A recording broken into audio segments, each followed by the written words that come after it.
jërëjëf mbokk yi ci ànd bi saa su ne ak ñun Johnson 220 ans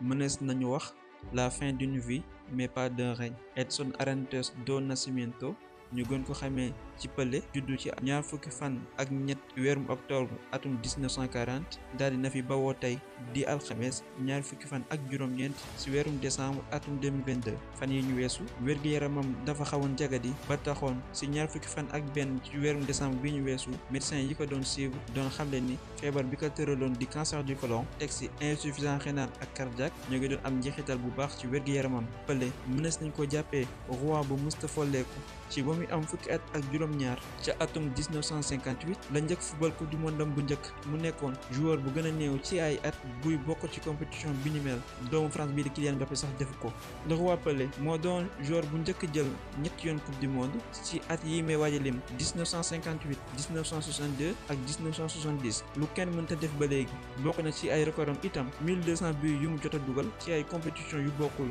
benn joueur amalagul lu ni mel. ci atum 1997 le roi Pelé daal di décidé tekki ay dàllam daal di bàyyi football waaye taxul mu génnee loxoom ci football ndaxte ci ay jamono jot naa nekk jëwriñ bi ñu dénk wàllum tàggat yaram foofule ca Brésil mu nekkoon nit ku ñuul ku njëkk buy occupé poste yu ni mel ci lu yàggul ñu jiital ko daal di koy tabb ambassadeur de la coupe du monde bi waroon am foofule ca Brésil ca atum 2014 moom Pelé jot naa amal jongante fii si Ndakaaru ce mai 1967 fii si stade Demba Diop jongante bi doon boole FC Santos bu Pelé ak la sélection du Cap-Vert jamono ji nekk la région de Dakar